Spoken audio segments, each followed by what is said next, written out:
Dans ces prochains mois, on va dépenser plus de 250 000 € dans plus de 15 corps de métiers de rénovation différents. Donc dans cette vidéo, on va voir comment on trouve et on choisit des bons artisans. Et je vais vous illustrer tout ça avec justement l'exemple de notre maison qu'on vient d'acheter et où on est en train de refaire beaucoup de travaux.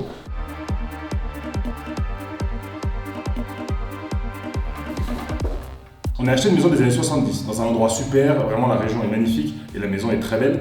Par contre, elle est des années 70, donc il y a plein de choses qui ne sont pas forcément très récentes. Il y a des choses qui sont d'origine, comme la toiture, l'isolation, des pièces qui n'ont presque pas été touchées. Et donc du coup, on a décidé de négocier avec notre banquier un budget pour pouvoir faire des travaux de rénovation. Parce que nous, on ne se sentait pas forcément de tout faire tout seul, parce que déjà, on n'a pas forcément la technique pour faire ces travaux-là. Et en plus, on est déjà bien occupé avec nos enfants et le travail. Et donc, il nous a fallu identifier les types de travaux qu'on voulait, identifier ceux qu'on voulait comme résultat, et surtout trouver les bonnes personnes pour nous accompagner. Résultat, après quelques semaines, on a identifié plus de 15 corps de métiers différents avec lesquels on va travailler. Et je dirais qu'on en a à peu près choisi la moitié, avec des devis qui ont été pour la plupart bien optimisés. Moi, je travaille dans les achats en entreprise et dans les achats, on a un processus assez clair pour quand on veut trouver des nouveaux fournisseurs pour une prestation. Ça se passe en 4 grandes étapes. Tout d'abord, il faut bien comprendre le vrai besoin, de quoi on a besoin. Donc, par exemple, on a besoin d'ombre sur la terrasse. Ensuite, il faut définir ce qu'on va acheter. Par exemple, pour l'exemple de l'ombre, on pourrait trouver la solution d'avoir juste un parasol, ou bien une véranda, ou bien un avant-toit, ou bien un volet roulant. Donc, on peut décider la différente solution qui va remplir le besoin. Ensuite, on définit chez qui on va acheter. Donc c'est dans cette partie-là qu'on va chercher et définir les fournisseurs avec lesquels on va travailler, avec toute la partie d'appel d'offres, de négociation et d'attribution du marché. Il y a toute la partie de comment on va acheter, avec le détail un petit peu technique du type de contrat, de l'assurance éventuellement, de la façon dont on va payer, des délais de paiement. Donc la première chose qu'il nous a fallu faire quand on a acheté cette maison, c'était de lister tous les travaux qu'on avait envie ou besoin de faire dans cette maison. On a identifié les travaux nécessaires, notamment en termes d'isolation ou même de sécurité électrique par exemple. Et ensuite, tous les travaux que nous, ça nous ferait plaisir d'avoir. Par exemple, de repeindre les murs, de changer les vieux carrelages par terre. Bien entendu, tout ça, pour pas l'oublier, on l'a listé dans des tableaux. Et ensuite, on a fait estimer ça, soit sur Internet avec des logiciels d'estimation, soit avec des artisans, pour pouvoir aller négocier avec la banque un montant total pour les travaux. Une fois qu'on avait validé ce montant avec la banque et qu'on savait le montant qu'on pouvait investir dans la maison, il a fallu qu'on commence à chercher des artisans. Pour ça, il faut lancer des devis, il faut lancer des appels. Et là, ça se passe en 2 parties. Premièrement, il faut définir son cahier des charges, de quoi on a besoin, de quoi on a envie. Et ensuite, il faut trouver les fournisseurs à qui on va demander des devis.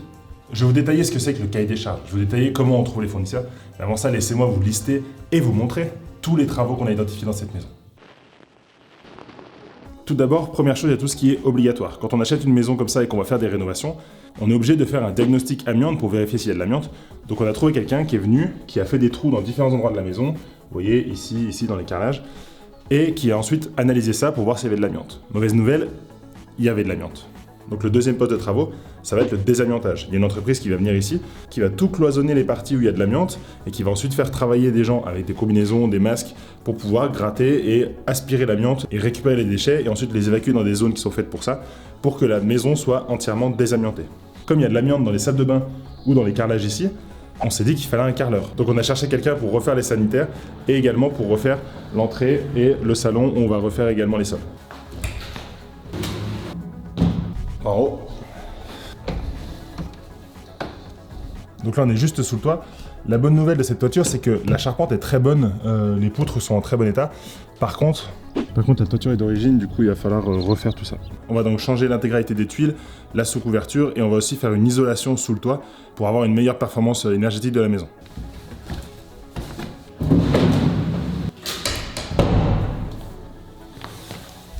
Pratique de faire 2 mètres quand tu dois fermer une trappe au plafond.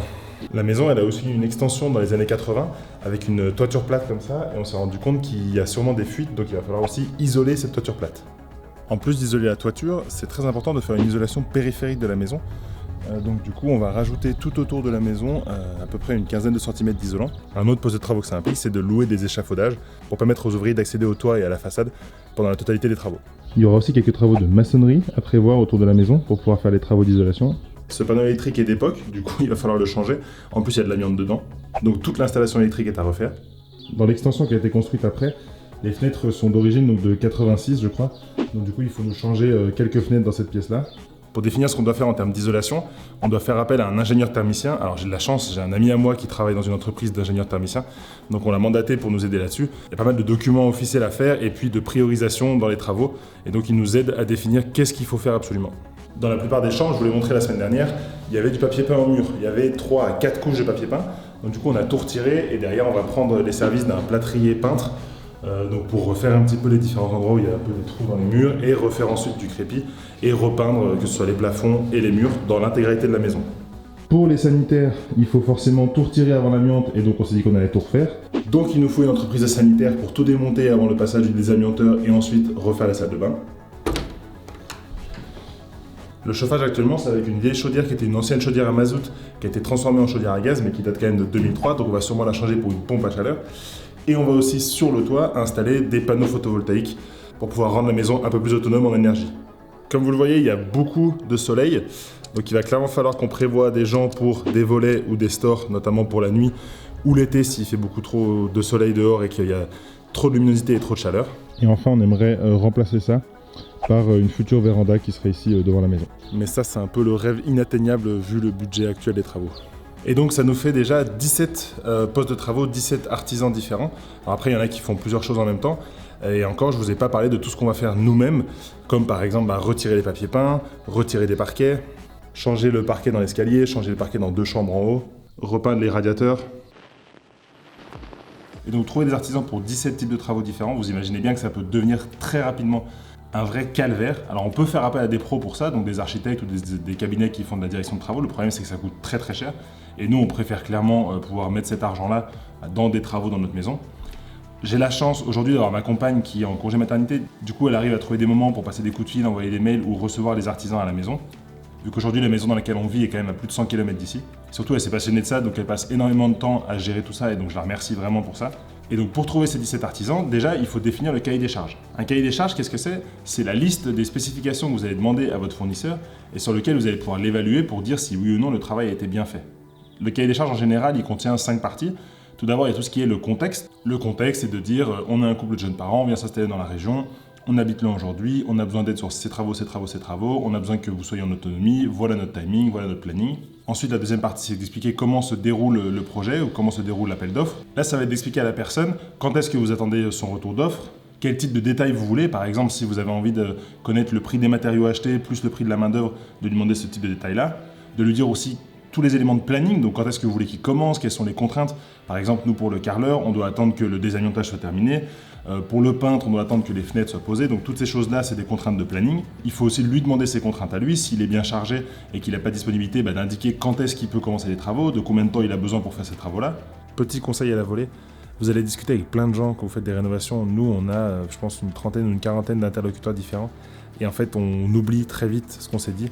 Du coup, ce que je vous conseille, c'est que dès que vous faites un rendez-vous avec quelqu'un, dans un mail après derrière, ou éventuellement sur un document dans votre Google Drive, listez tout ce que vous avez dit. Donc par exemple, là on a parlé des sanitaires avec quelqu'un, de dire voilà les opérations qu'on a prévues, c'est ça, c'est ça, c'est ça, les timings, vous nous avez dit que vous pourrez commencer à telle date, que vous avez besoin de tant de temps, juste parce que les écrits restent, les paroles s'envolent, donc ça vaut le coup de garder des traces.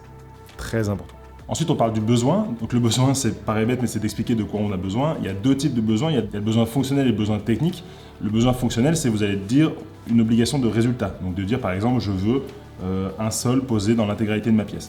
Dans le besoin technique, vous allez vraiment détailler le type de carrelage, le type de colle, la façon dont il va le poser, le temps de séchage. Et à la limite, si le fournisseur suit le détail de votre besoin technique et qu'à la fin c'est pas beau, c'est pas de sa faute. Lui, il a juste rempli les différents critères.